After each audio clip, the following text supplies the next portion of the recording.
दिल्ली में ग्रैब 4 लागू कर दिया गया है। आज से दिल्ली में ग्रैब 4 की तमाम पाबंदियां लागू कर दी गई हैं क्योंकि दिल्ली की जो आबो हवा है वो बेहद खतरनाक श्रेणी में पहुंच गई है। प्रदूषण मीटर हाई चला गया है। जबरदस्त प्रदूषण और कोहरे के चलते विजिबिलिटी पर भी असर पड़ा है। तो दिल्ली में ग्रैब 4 के नियम लागू हो गए हैं आज से। AQI 500 के पार चला गया है दिल्ली का। दिल्ली NCR यहां तक कि हरियाणा के भी कई इलाकों का AQI 500 के पार चला गया है, जिसके चलते ग्रैब 4 के नियम लागू कर दिए गए हैं। वहीं विजिबिलिटी काफी कम है, कोहरा जबरदस्त है, जिसके चलते 150 से ज्यादा उड़ानें डिलेड हैं, देरी से उड़ रही हैं। कई ट्रेनें भी लेट हैं। प्लेटफॉर्म पर इंतजार करने वालों की भीड़ बढ़ गई है। इधर हरियाणा में भी प्रदूषण से कोई राहत नहीं है। हरियाणा का ओवरऑल AQI 486 दर्ज किया गया है। तो दिल्ली NCR और हरियाणा के हालात प्रदूषण के मामले में बेहद खराब। एक तरफ घना कोहरा और दूसरी तरफ जबरदस्त प्रदूषण और लगातार प्रदूषण की ये स्थिति बनी हुई है, जिससे जो हवा है वो पूरी तरह से जानलेवा हो गई है। लोगों का इस जानलेवा हवा में सांस लेना दूभर हो गया है। तो बेहद गंभीर हालात दिल्ली NCR और हरियाणा के प्रदूषण के मामले में। वायु प्रदूषण बद से बदतर स्थिति में पहुंच चुका है। और ये 4 तस्वीरें आप देखिए, दिल्ली, मुंबई, हरियाणा और पंजाब की तस्वीरें हैं। यहां पर आपको कोहरा नजर आएगा, धुंध नजर आएगी, साथ ही प्रदूषण की स्थिति क्या है ये भी इससे समझी जा सकती है। तो ये जो नजर आ रहा है ये सिर्फ कोहरा नहीं है बल्कि स्मॉग है। इसमें प्रदूषण भी उतना ही घुला हुआ है जितना कि हवा में कोहरा। तो दिल्ली, मुंबई, हरियाणा और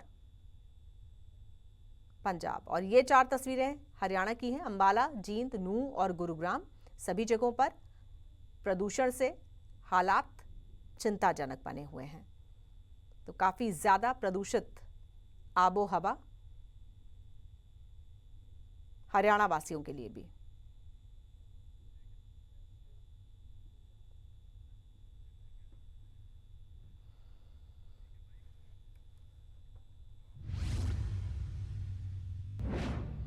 और आइए आपको बताते हैं कि आज जो एयर क्वालिटी इंडेक्स है वो कहां तक पहुंच गया है। अलग अलग इलाकों का दिल्ली का AQI क्या कह रहा है। तो जो ओवरऑल AQI है वो भी काफ़ी ख़राब स्थिति में है। आनंद विहार में देखिए 487, नेहरू नगर में 494, ओखला फेज 2 में 479, ITO में 467 AQI, विवेक विहार में 485 है, द्वारका में 499 AQI है। और हरियाणा की बात करें तो यहाँ का ओवरऑल AQI 486 आज रिकॉर्ड किया गया है। फरीदाबाद में 458 रहा एयर क्वालिटी इंडेक्स। गुरुग्राम में 545 AQI, रोहतक में 477, जींद का AQI 335, सोनीपत का AQI 559।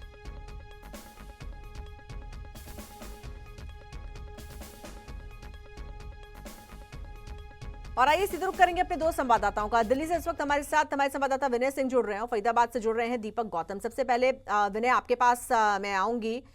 तो विनय को मैं देख सकती हूँ, आपने तो अपने आप को प्रदूषण से बचाने का इंतजाम कर लिया विनय। बहुत अच्छी ये पहल है और सभी को शायद इसके बिना अब नहीं रहा जा सकता। हालांकि आपको देख के कोरोना काल भी याद आ जाता है जब चेहरे पे हर किसी के मास्क लगे हुए थे, लेकिन आज के समय में एक बार फिर से उस भयावह काल की याद दिलाता हुआ ये जो एनवायरनमेंट अभी का वातावरण है, ये बताइए किस तरह के फैसले, आपातकाल इसको कह सकते हैं प्रदूषण का, जो कि इस वक्त बन गया है, तो किस तरह के फैसले दिल्ली सरकार या फिर प्रशासन लेता हुआ नजर आता है?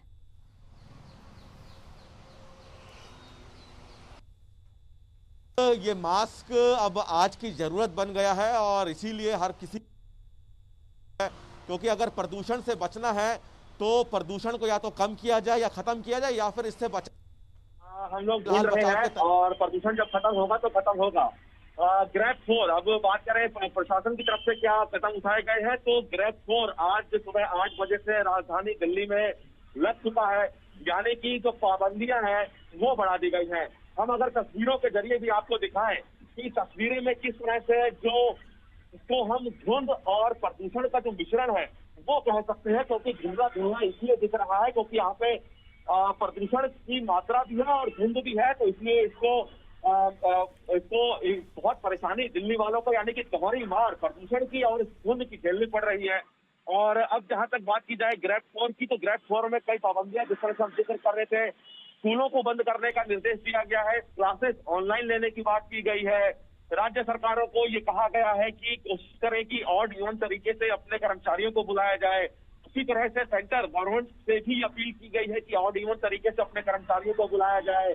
साथ ही साथ जो वाहन है, खासतौर से डीजल पेट्रोल वाहन जिसमें कि PS3 PS4 वाहन आते हैं, उनको दिल्ली में आने में पाबंदी लगी है। तस्वीरें हम इसलिए दिखा रहे हैं ताकि पता चल सके कि दिल्ली की इस वक्त हालत क्या है और कितना प्रदूषित है दिल्ली। और जब बिल्कुल विनय, हम देख रहे हैं 10:15 बजे का समय है ये, और ये है दिल्ली की सड़कों की हालत जो आप इस वक्त दिखा रहे हैं। सब कुछ सफेद सफेद नजर आ रहा है। शायद विजिबिलिटी मेरे ख्याल से 50 मीटर से ज्यादा नहीं होगी। देखिए, अगर विजिबिलिटी की बात की जाए तो विजिबिलिटी जो सुबह आंकड़े दर्ज किए गए हैं, अगर हम बात करें पालम एयरपोर्ट की, तो वहां 100 मीटर के करीब थी। लेकिन अगर जिस तरह से अभी आप कह रहे हैं तो इसमें कोई दो राय नहीं है कि का है, और विजिबिलिटी 50 से 100 मीटर की ज्यादा की नहीं है। मेरे पीछे अगर हम दिखाएं एक बार, तो थोड़ी सी दूरी पर इंडिया गेट है, लेकिन वो इंडिया गेट फिलहाल आपको दिखेगा नहीं क्योंकि विजिबिलिटी बहुत कम है। और विजिबिलिटी कम है इसलिए लोगों को परेशानी हो रही है। जो लोग सुबह अपने घर से निकले हैं उनको इस विजिबिलिटी कम का सामना करना पड़ रहा है, प्रदूषण का सामना करना पड़ रहा है, मास्क लगाना मजबूरी हो गया है, स्कूल बंद कर दिए गए हैं, ऑनलाइन क्लासेस के आदेश दे दिए गए हैं, आंखों में जलन हो रही है। AQI 400 के पार पहुंच गया है, 400 यानी कि 450 के पार, 500 के नजदीक बहुत सी जगहों पे पहुंच गया है। ग्रेड 4 लगाने के बावजूद भी अगर प्रदूषण कम नहीं हो रहा है तो इसके बाद अब क्या उपाय करेगा दिल्ली सरकार, या दिल्ली देखना होगा। लेकिन फिलहाल कोई उपाय नहीं है। और NCR वालों को इस तरह का, क्योंकि ये सिर्फ दिल्ली में नहीं बल्कि दिल्ली के सटे फैजाबाद, गाजियाबाद, नोएडा, गुड़गांव, ये तमाम जगह ऐसी है जहाँ पे इसी तरह के सूरत हाल बने हुए हैं और राहत फिलहाल कहीं होती दिखाई नहीं दिख रही। जिस तरह से शुरू में आपने कहा था कि मास्क लगाया गया है, तो फिलहाल बचाव ही एक तरीका है और बचाव से ही इस प्रदूषण से लड़ा जा सकता है। लेकिन कहीं ना कहीं जो प्रदूषण है उससे लोगों को दो चार होना पड़ेगा और इसीलिए कोशिश की जा रही है कि बच्चों और बुजुर्गों को घर से कम निकाला जाए और प्रदूषण से बचाव की कोशिश की जाए। बिल्कुल विनय, लेकिन सबके मन में बस यही एक सवाल है, क्या दिल्ली छोड़कर चले जाएं, कहीं और चले जाएं? दिल्ली में अब रहना क्या संभव नहीं है, लेकिन जाएंगे तो जाएंगे कहाँ? NCR में जाएंगे, वहां भी वही हालात हैं। आप हरियाणा की तरफ निकलते हैं तो वहां भी वही हालात है। कहा तो ये जा रहा है कि अब ये प्रदूषण की स्थिति जो है वो यहाँ से भी आगे निकल चुकी है। मध्य प्रदेश और कुछ और जो शहर हैं वहां तक प्रदूषण जो है वो अपने पांव पसार चुका है।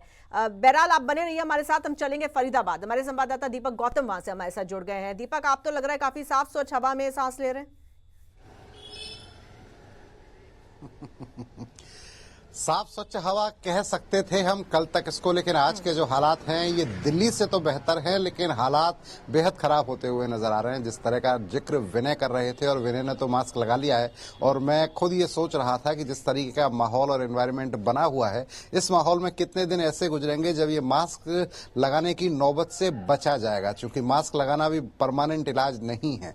और इस स्थिति में जो फरीदाबाद की स्थिति में देख पा रहा हूं, कल तक फरीदाबाद का आबो हवा काफी बेहतर थी, लेकिन आज अगर हम फरीदाबाद की आबो हवा की बात करते हैं तो 384 यहां पर AQI है, और अलग अलग इलाकों का अलग अलग है AQI। जैसे एक इलाके का मैं बताया 384 है, दूसरे इलाके की अगर मैं बात करता हूं तो वहां भी 350 से ज्यादा है। तो इसका मतलब ये कि यहां पर वेरी पुअर कंडीशन में AQI आ चुका है और ये बेहद खतरनाक स्थिति है। फरीदाबाद की जब हम बात करते हैं तो यहाँ धुंध जो है वो नजर जरूर आ रही है, स्मोक नजर जरूर आ रही है, लेकिन दिल्ली के मुकाबले मुकाबले या बाकी हरियाणा का जो हम AQI लेवल देख पा रहे हैं उसके मुकाबले यहाँ फिर भी काफी हद तक राहत है, लेकिन ये राहत अब उतनी राहत महसूस इसलिए नहीं हो रही है कि अब आंखों में जलन शुरू हो चुकी है, क्योंकि बहुत गंदी हवा हो चुकी है, वेरी पुअर क्वालिटी हो चुकी है। इसके अलावा खांसी की शिकायतें लगातार बढ़ रही हैं और अब इसके लिए क्या कदम उठाए जाने हैं। जैसा कि हमने जब ये आबो हवा कुछ हद तक ठीक थी, उस समय हम जब अलग अलग इलाकों का जायजा ले रहे थे तो हमने देखा कि नियमों की ग्रेड 3 का उल्लंघन हो रहा था। ग्रेड 3 के उल्लंघन की खबर को सूर्य समाचार ने प्रमुखता से दिखाया, तो वो ग्रेड 3 का जो उल्लंघन है, जो सड़क निर्माण आज के मुकाबले आप कह सकते हैं थोड़ा बेहतर थी, ठीक तो तब भी नहीं थी। लगातार हम जहरीली हवा में सांस ले ही रहे हैं और उससे क्या प्रभाव शरीर के अंदर पड़ रहा है तो आने वाला वक्त ही बताएगा। बिल्कुल बिल्कुल, हम वही बता रहे थे कि उसके लिए हमने खबर चलाई और खबर चलाने के बाद हुआ ये कि जो सड़क निर्माण हो रहा था, जो उल्लंघन किया जा रहा था नियमों का, उन उल्लंघन पर प्रशासन की नजर पड़ी और उस काम को तुरंत बंद कराया गया। तो सूर्य समाचार का वो एक असर था, लेकिन सवाल ये उठता है कि किसी एक जगह पर जाकर इस चीज पर रोक नहीं लगाई जा सकती। इसके लिए तमाम प्रशासन को अब तेज होना पड़ेगा, तमाम तरीके की कोशिशें होनी पड़ेगी। अब जैसे हम देख रहे हैं कि कई इलाकों में शुरू हुआ है, पेड़ पर पानी छिड़कने का काम शुरू हुआ है। इसके अलावा जगह जगह मिट्टी जहां है वहां पर पानी छिड़कने का काम शुरू हुआ है, लेकिन अब स्थिति बहुत बदहाल हालत में है। और जैसा विनय कह रहे थे कि इसके बाद क्या, ग्रेड 4 लगा दिया है और ग्रेड 4 के बाद क्या, अभी स्थिति क्या है कि फरीदाबाद में किसी स्कूल की छुट्टी नहीं की गई है, लेकिन जिस तरह के हालात नजर आ रहे हैं उससे बिल्कुल ये नजर आ रहा है कि दिल्ली सरकार की तर्ज पर फरीदाबाद प्रशासन भी इस तरह के फैसले ले सकता है कि 5वीं क्लास तक के जो बच्चे हैं, इन बच्चों की छुट्टी स्कूल से कर दी जाए। ये जो छुट्टी का जो सिलसिला है, ऑनलाइन एजुकेशन का जो तरीका है, ऑनलाइन एजुकेशन केवल 5वीं क्लास तक देंगे या इसके बाद की क्लासों के लिए देंगे, आज ये देखना बहुत दिलचस्प होगा। क्योंकि आज इसको लेकर AQI जब जिस तरह बड़ा है, इसको लेकर जिला प्रशासन भी आज एक बैठक बुलाने वाला है। देखना दिलचस्प होगा कि उस बैठक में क्या होने वाला है। लेकिन हालत बेहद खराब, AQI लगातार खराब और सर्दी की शुरुआत जरूर हो चुकी है। सर्दी की हल्की हल्की सर्दी महसूस होने लगी है, लेकिन इसके साथ साथ जो दम घोटू हवा है, ये लोगों का जीना मुहाल कर रही है। बिल्कुल। विनय के पास चलते हैं। विनय, मुझे ये बताइए कि हम कह रहे हैं आपातकाल है, हम कह रहे हैं इमरजेंसी है, हम कह रहे हैं जानलेवा है ये हवा, हर किसी को नजर आ रहा है, आम आदमी को भी नजर आ रहा है, लेकिन एक आम आदमी के मन में सवाल ये भी उठता है कि ये जिस हवा में हम सांस ले रहे हैं, ये जो तमाम अधिकारी हैं, नेता हैं, ये भी तो इसी हवा में सांस ले रहे हैं। क्या इनका दम नहीं घुटता? क्या इनको खांसी नहीं आती? क्या इनकी सांसों पर संकट नहीं होता? अगर होता है तो फिर ये स्थिति ऐसी क्यों बनी हुई है? क्यों ऐसा कुछ नहीं किया जा रहा है जिससे कि इसका रिजल्ट नजर आए? या फिर स्थिति ऐसी है कि कोई कुछ कर ही नहीं सकता, हमें बैठ के सिर्फ बारिश का ही इंतजार करना होगा, मौसम के भरोसे हैं?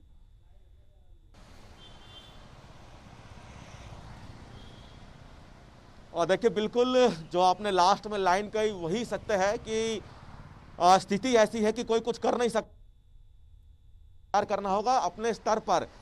सिर्फ कोशिश की जा सकती है, लेकिन उसको अब चूंकि प्रदूषण दिल्ली में सबसे ज्यादा दिखाई दे, आज भी दिल्ली सरकार की तरफ से बैठक है, कई पाबंदियां लगा दी गई हैं, उसके बावजूद भी प्रदूषण कम नहीं हो रहा। पहले कहा जा रहा था कि दिवाली के पटाखे या फिर पराली इसके लिए दोषी है, लेकिन पिछले कुछ दिनों से जिस तरह से प्रदूषण हो रहा है, ना तो कहीं पटाखे जल रहे हैं, ना ही कहीं पराली जला जाने की घटनाएं सामने आ रही है। तो आखिर साथ ही प्रदूषण हो रहा है तो क्यों हो रहा है, क्या इसकी नए तरीके से स्टडी करने की जरूरत है, और अगर प्रदूषण हो रहा है तो इसको रोकने के क्या उपाय है। सबसे बड़ी बात तो कि इस कारणों को सरकार या प्रशासन अभी तक दोष दे रहा था, पटाखे और पराली, वो पिछले नहीं दिखाई दे रहे हैं। ना पटाखे जलने का कोई कारण है, ना पराली जलने की घटनाएं सामने आ रही है। सुप्रीम कोर्ट नाराज है पराली जलाए जाने से लेकर, इसलिए पराली जलाने को लेकर हरियाणा पंजाब में बहुत तरह की सख्ती है और पाबंदियां हैं, इसलिए पराली जलने की घटनाएं भी नहीं आ रही है। तो ऐसे में कारण क्या है, वो कारण ढूंढने पड़ेंगे, उसके बाद इसका समाधान करना पड़ेगा। लेकिन अभी फिलहाल बारिश का इंतजार बहुत जरूरी है। जिस तरह से आपने कहा कि बारिश होगी, अगर बारिश होगी तो प्रदूषण डाउन होगा, और प्रदूषण डाउन होगा तो राहत मिलेगी। कोशिश की जा रही है छिड़काव, यानी कि स्प्रिंकल पेड़ों पर किया जाए, क्योंकि ऐसे में पेड़ पौधे भी धूल से लिपटे हुए हैं। तो अगर पेड़ पौधे अगर साफ होंगे तो वो भी साफ हवा छोड़ेंगे, और यही कोशिश की जा रही है, कोशिशें तमाम की जा रही है, लेकिन उसका कोई नतीजा जमीन पर नहीं दिख रहा। जी बिल्कुल ठीक है, बहुत शुक्रिया आपका हमारे साथ जुड़ने के लिए विनय, और दीपक आपका भी बहुत बहुत धन्यवाद।